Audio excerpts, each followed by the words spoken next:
The execution chamber buzzed with the excited chatter of 1,000 alien voices. Representatives from across the Galactic Consortium had traveled light years to witness this historic moment, the death of the last human in existence. Marcus Chin stood on the platform, his wrists bound in quantum restraints that hummed with energy. The metal was cold against his skin, but not as cold as the stares from the audience. Kytherian nobles with their crystalline skin caught the chamber's light like living jewels. Vorthan military officers stood at rigid attention, their forearms crossed in ceremonial formation. Even the peaceful Zilani had sent delegates, their soft blue features twisted with uncommon hatred.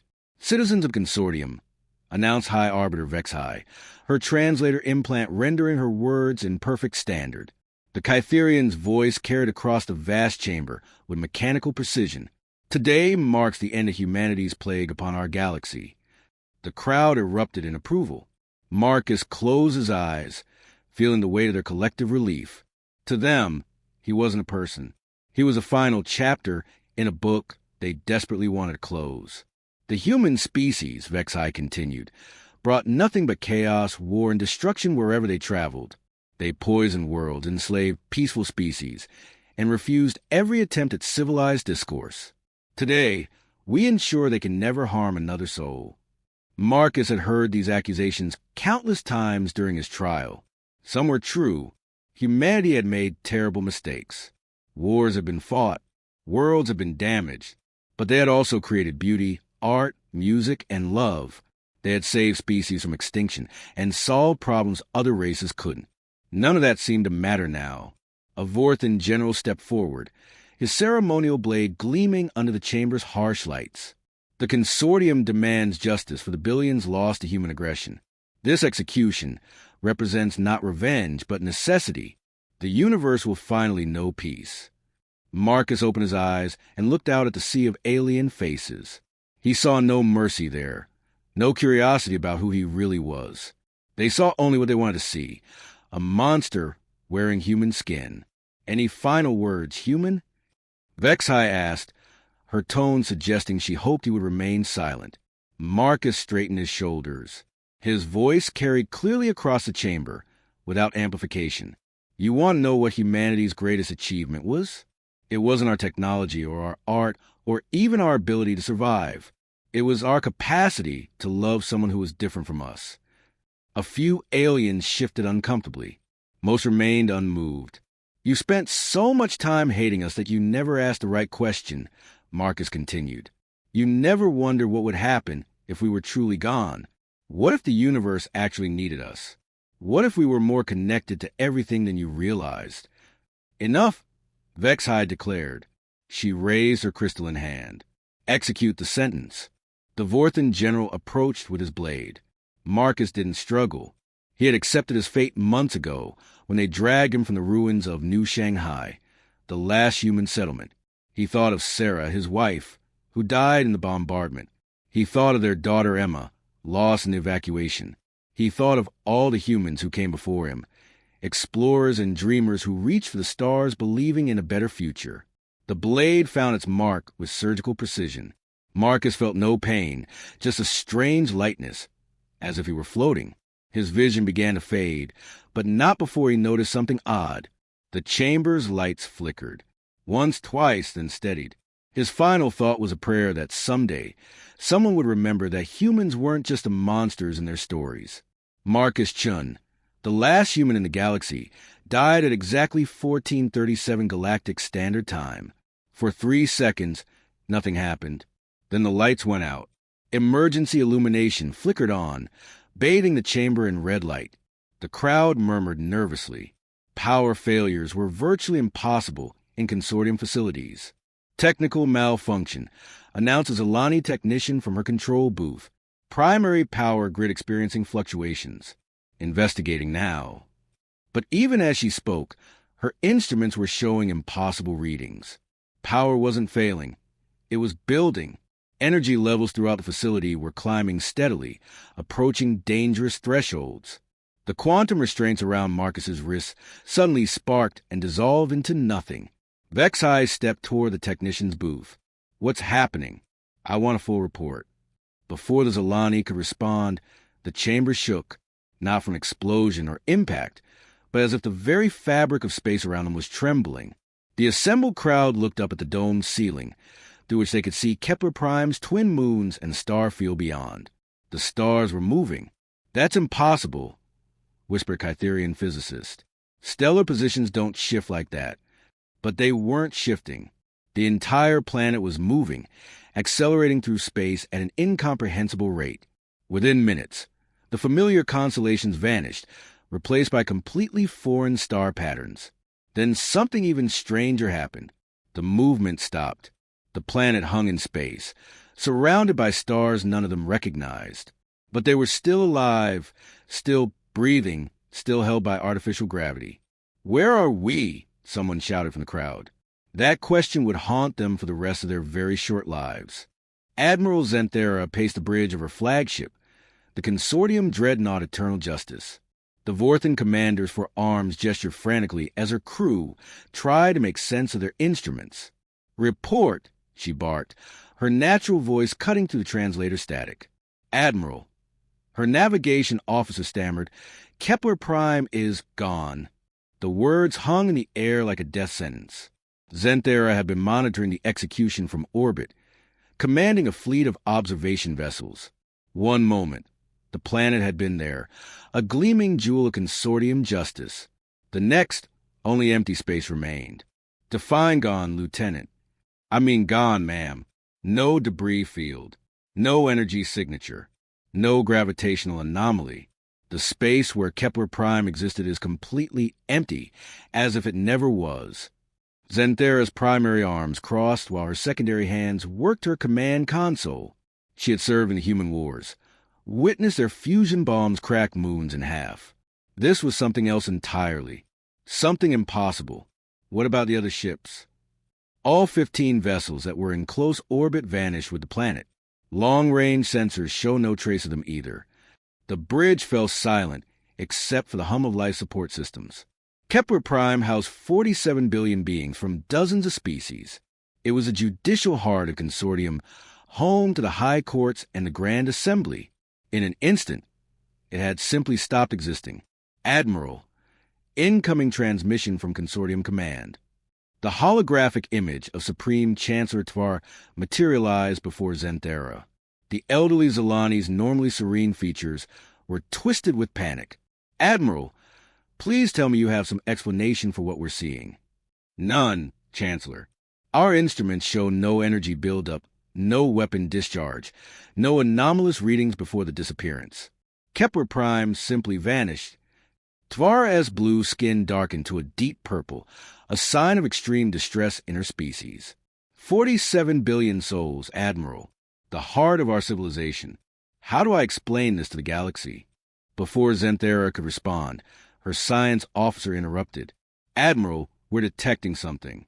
A transmission originating from coordinates where Kepler Prime was located."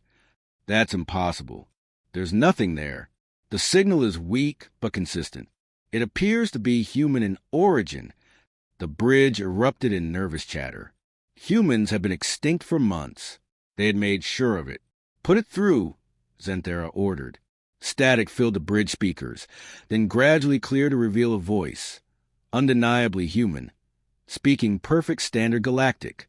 "Greetings, Consortium Fleet. My name is Dr. Elena Vasquez, formerly of the Human Colonial Research Division. I imagine you're confused right now." Chancellor Tvares' image flickered with interference. "This is impossible. All humans are dead." "Are we?" The voice carried a note of sad amusement. "You made quite the show of executing Marcus Chan. The last human, you called him.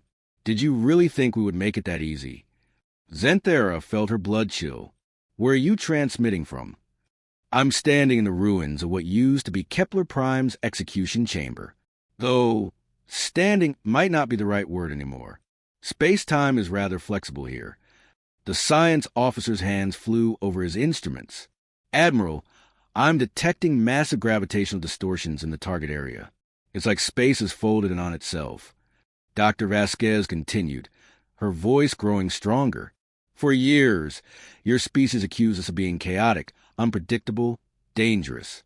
You never bothered to understand why we were that way. Humanity didn't spread to the galaxy by accident. Admiral, we were running from something. Running from what? Tvara demanded. From ourselves. From what we became when we learned to touch the quantum foundation of reality. You see, consciousness isn't separate from the universe. It's woven into its very fabric. Humans discovered this centuries ago. We learned to exist in multiple states simultaneously, to stretch our awareness across dimensions. Xanthera's tactical officer looked up from his console, his Kytherian features pale. Admiral, long-range sensors are detecting anomalies across the galaxy. Ships going missing. Entire systems losing contact. The more humans died, Dr. Vasquez explained, the more unstable the quantum barriers became. Marcus Chin wasn't just the last human alive. He was a final anchor holding human consciousness in this dimension. When you killed him, you broke the dam. What are you talking about? Tvara's voice rose in pitch. Every human who ever died, Chancellor. Every consciousness you thought was gone forever. They've been waiting, existing in quantum superposition, held back only by the presence of living humans in baseline reality. Now they're free. The transmission grew clearer, as if Dr. Vasquez was moving closer to their dimension. You wanted us gone. You wanted the universe to be peaceful and orderly without human chaos disrupting your perfect systems. Be careful what you wish for. Through the bridge's viewports, Xanthera could see stars beginning to flicker, not dimming, changing position, as if reality itself was being rewritten. In the distance, entire nebulae shifted colors and shapes. What do you want? She whispered. Want?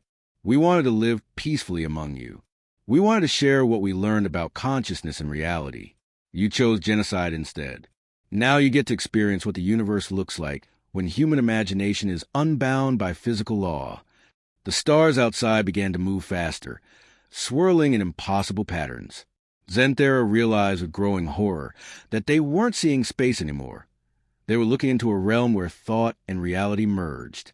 Deep in the archives of the Zilani homeworld, Keeper Molthak felt the tremors before anyone else. His species possessed a natural sensitivity to quantum fluctuations, a trait that had made them excellent mediators and record keepers. Now that same sensitivity filled him with dread. The quantum lattice that held reality together was unraveling. Molthak abandoned his study of ancient texts and rushed to the Planetary Defense Center. The facility buzzed with activity as technicians tried to understand a cascade of impossible events occurring across the galaxy.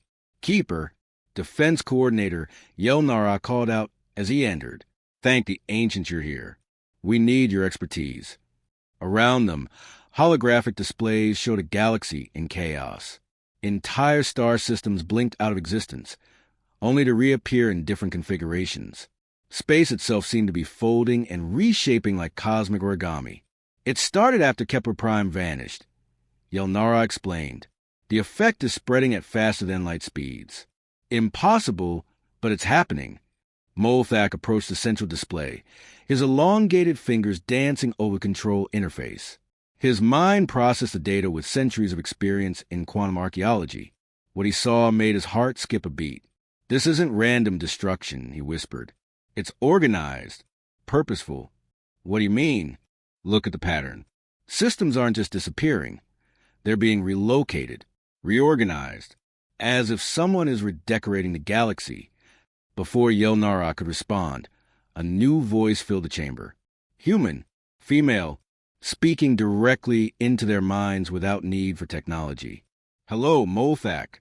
I've been waiting for you to notice." The Zilani defense staff looked around wildly, but Molthak stood perfectly still. His quantum sensitivity allowed him to perceive what others couldn't, a shimmering presence that existed between dimensions. "Who are you?" he asked aloud. "Dr. Sarachun. Marcus was my husband." The name hit Molthak like a physical blow.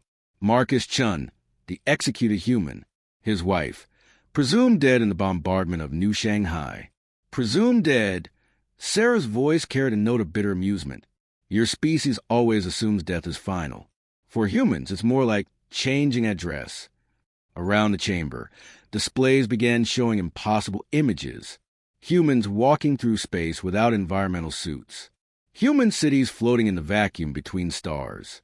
Human children playing with fundamental forces like toys. You hunted us across the galaxy, Sarah continued. You drove us to extinction because you feared what we might become. Now let me show you what we actually became. The chamber's walls suddenly became transparent, revealing not the familiar landscape of the Zilani homeworld, but a vista of impossible beauty.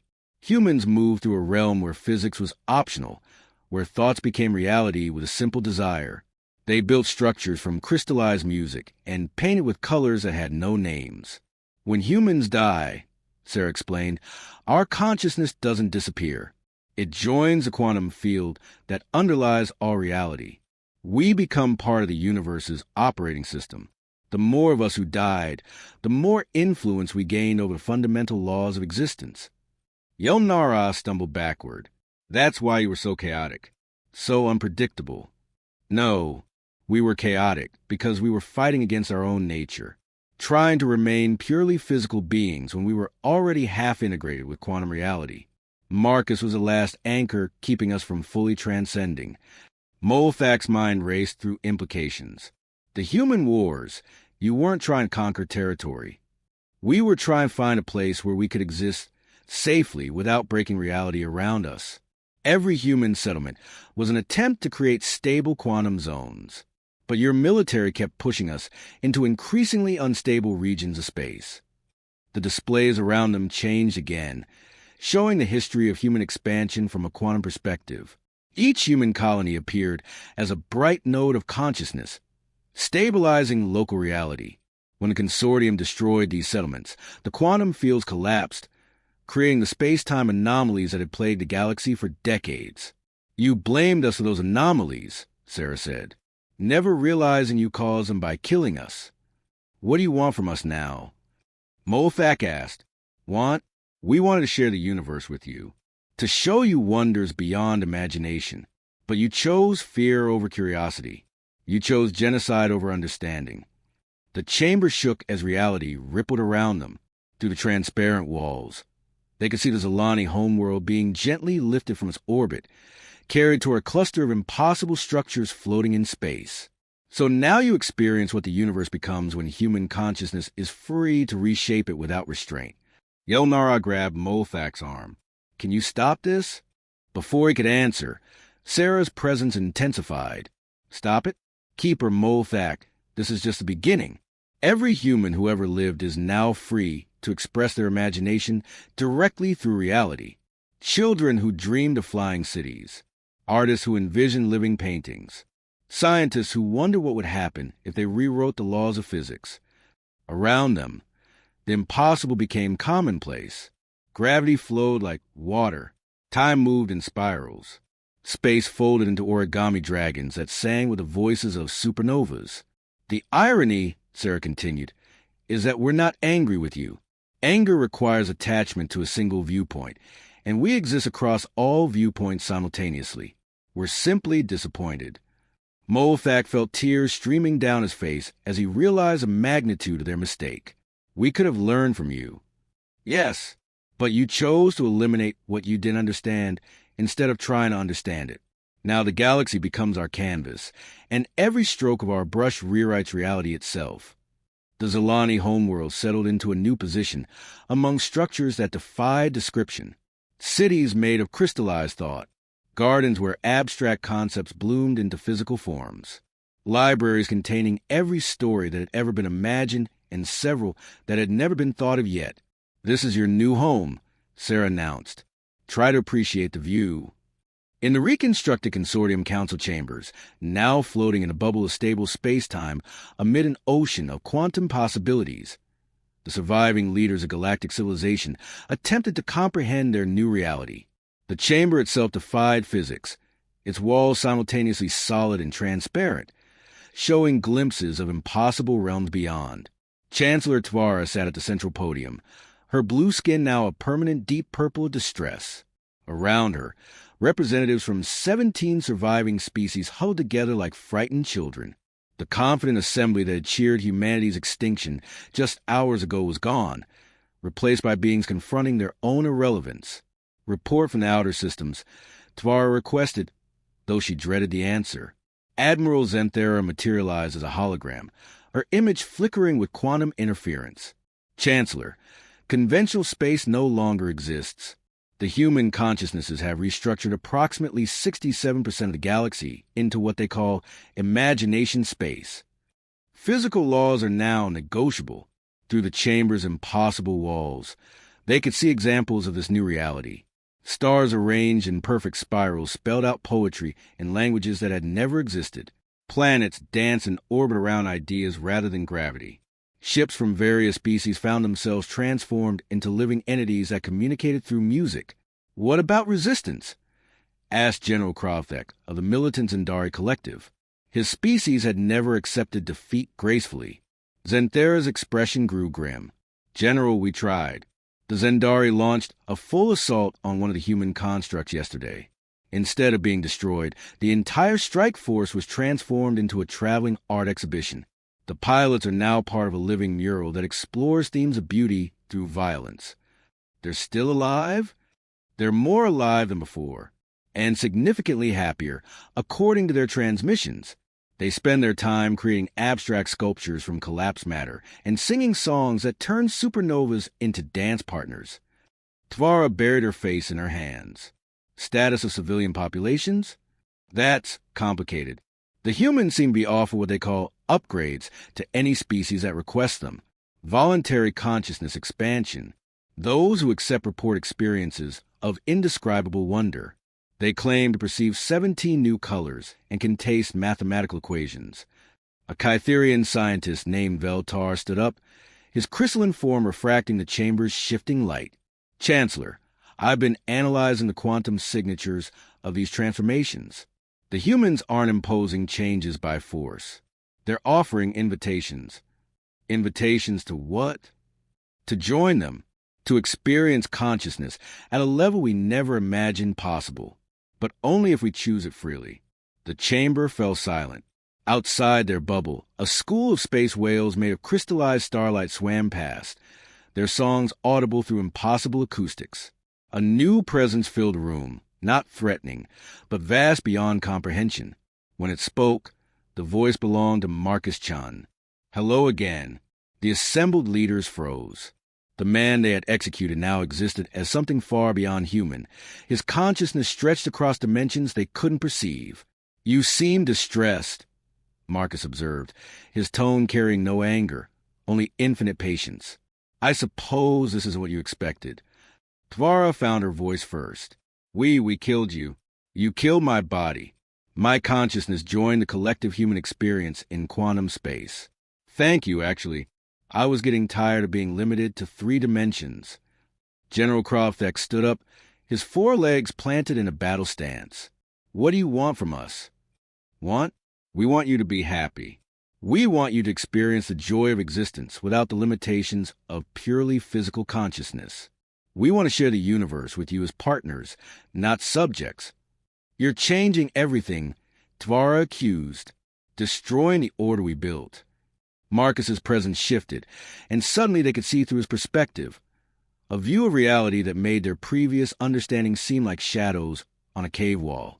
The universe was alive, conscious, singing with possibilities they had never imagined. The order you built was based on fear, Marcus explained gently. Fear of change, fear of the unknown, fear of chaos. But chaos isn't destruction, it's infinite potential. Every star that burns, every planet that forms, every life that emerges, all of it comes from embracing uncertainty and possibility. Around them, the impossible continued to manifest. Gardens grew from pure mathematics.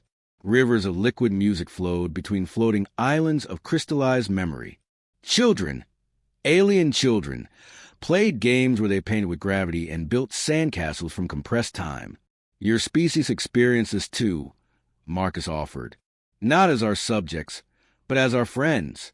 All you have to do is let go of the need to control everything and embrace the wonder of not knowing what comes next. Veltar stepped forward. What happens to our cultures? Our histories? Our identities? They become more than they were. Your Kytherian appreciation for crystalline beauty. Imagine creating art from the light of living stars. Your Vorthan warrior traditions. Picture battles fought with honor across dimensions of pure concept. Your Zalani wisdom. Think about accessing knowledge that exists in the spaces between thoughts. The offers were tempting beyond words. But Tvara shook her head. Some of us aren't ready for that level of change. We know. That's why we're maintaining stable zones for those who prefer classical physics. You can keep your familiar reality for as long as you need it. We'll be here when you're ready to explore further. The chamber's walls became fully transparent, revealing the scope of the human's gift. Entire sectors of space had been preserved exactly as they were, islands of familiar reality floating in oceans of infinite possibility. Those who wanted adventure could explore realms where thoughts became worlds. Those who preferred stability could continue living under the old rules. But understand, Marcus added, his voice taking on a note of gentle firmness, the age of fear-based decisions is over. The universe is too beautiful, too full of potential, to waste time on hatred and genocide. We won't allow it anymore. Tvara looked around at her fellow leaders, seeing the same mix of terror and wonder in their faces. And if we try to resist, to fight back. Marcus's laugh was like music made from sunlight. With what? We are the universe now, Chancellor. We're not your conquerors. We're your caretakers, the galaxy's gardeners.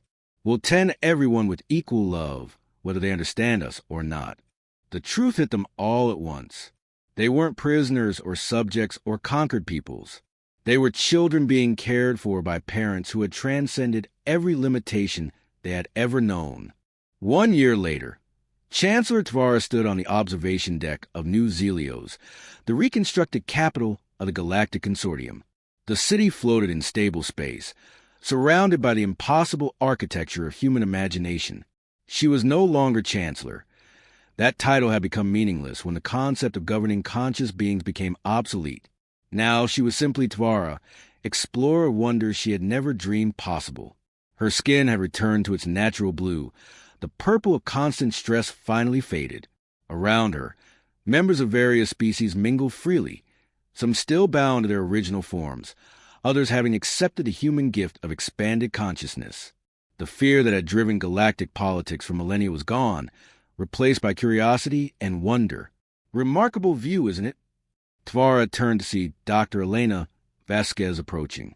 The human scientist appeared exactly as she had in life, though Tvara now understood that appearance was simply a choice Elena made out of courtesy for those still bound to visual perception. I owe you an apology, Tvara said quietly. All of us do. Elena smiled. No apology necessary. Fear is a natural response to the unknown. What matters is what you do after you realize the unknown isn't actually threatening. They stood together, watching a group of Kytherian children play with human children in a garden, where flowers sang lullabies and trees grew in spirals of living light. The sight would have been impossible under the old physics, but had become beautifully normal in their new reality. How many species have accepted the expansion? Tvara asked. About 40% so far. The others are content to remain in the preserved zones, and that's perfectly fine. We're not in a hurry. We have literally all the time. Tvara nodded toward a section of space where familiar stars still burned with conventional fusion. And they're truly safe there? Completely.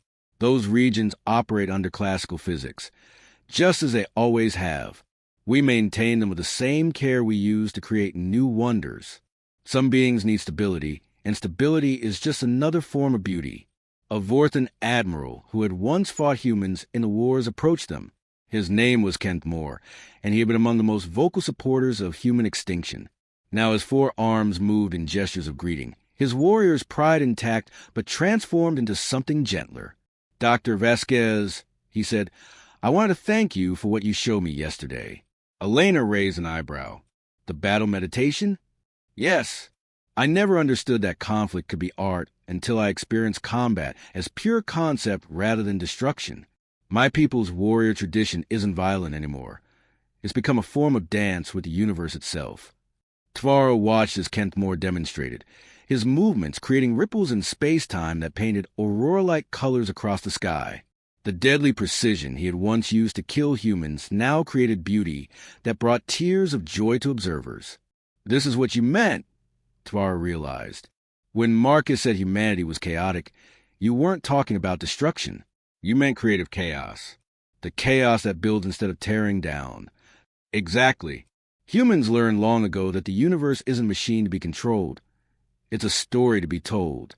Every species, every individual consciousness, every thought and dream adds new chapters to that story.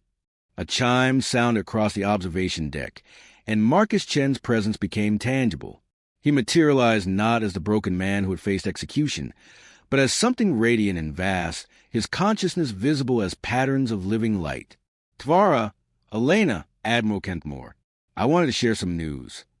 They turned to him expectantly. News from the human collective was always extraordinary.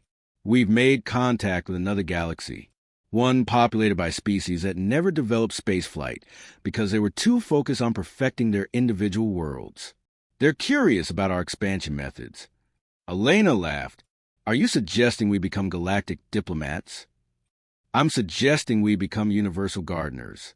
Every galaxy, every cluster, every corner of existence where consciousness blooms. We can help them grow, just as we're helping here.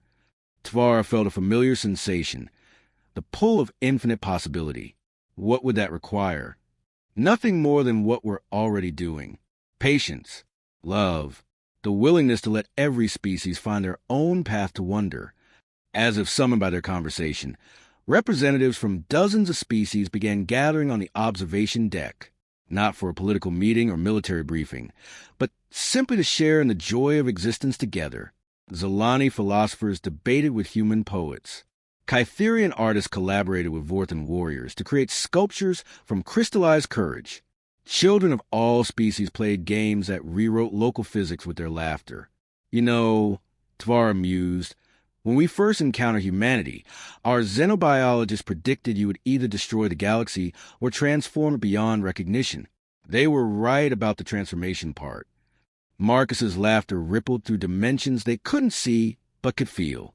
We did destroy something. We destroyed the idea that different means dangerous. That change means loss. That love is a finite resource that must be hoarded. Above them, the impossible sky showed glimpses of the expanding human influence, galaxies being gently reshaped into gardens of consciousness, species discovering forms of existence they had never imagined, the universe itself awakening to its own infinite potential. What's next? Tvara asked, though she suspected she already knew the answer. Next? Elena gestured toward the infinite vista of transformed space. Next, we keep growing, keep exploring, keep learning what consciousness can become when it's free to imagine without limits. Marcus added his own perspective. The last human was executed, and the planet that did it vanished overnight. But that wasn't an ending, it was a beginning, the beginning of a universe where every being gets to write their own definition of what life can be. Tvara looked around at the gathering crowd of species who had once been enemies, now bound together by wonder rather than fear. The execution that was supposed to end humanity's story had instead begun the greatest chapter of all, the transformation of existence itself into a canvas for infinite love. In the distance, new stars were being born from the dreams of children who had never learned that some things were impossible. And the universe smiled. Chat control sounded for.